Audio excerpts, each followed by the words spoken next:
मुबारक हो गई। फाइनली आप जीत गए हैं और पूरे पाकिस्तान में इलेक्शन भी हो गई है, आप क्या कहेंगे? देखिए, मैं अपनी इलेक्शन में था सुबह से, और आज आपको पता है मोबाइल नेटवर्क बंद कर दिया था, तो मुझे पता नहीं है कि और तरफ क्या हो रहा है इतना ज़्यादा।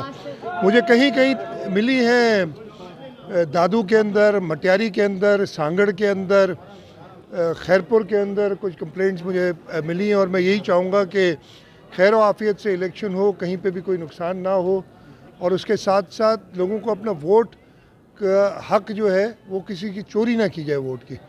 जो मैं आपको पहले भी बता चुका था कि पाकिस्तान पीपल्स पार्टी सूबा सिंध में ख़ास तौर पे कोई ऐसी सीट मुझे नज़र नहीं आ रही जिस पे मुकाबला भी हो।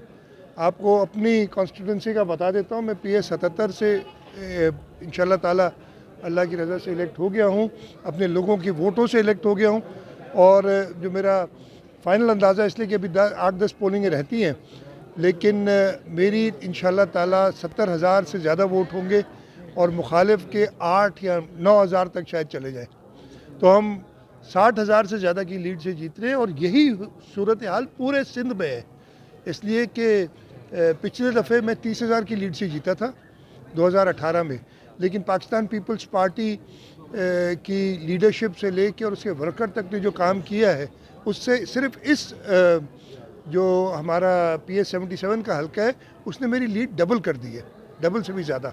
और यही पोजीशन पूरे सिंध में इंशाल्लाह ताला हमारी कामयाबी होगी।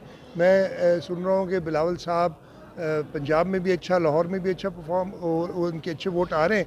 इंशाल्लाह ताला जो हम सब की ख्वाहिश है, बिलावल भुट्टो जरदारी साहब इस मुल्क के वज़ीर-ए-आज़म बनेंगे। मुझे देखें, ये फाइनल नंबर नहीं मुझे पता, 1,77,000 वोट थे, मुझे 70 या उससे कुछ ज़्यादा पड़ेंगे वोट फाइनल। अभी 68 तक तो मैंने काउंट कर लिए थे, 71-72 भी हो सकते हैं।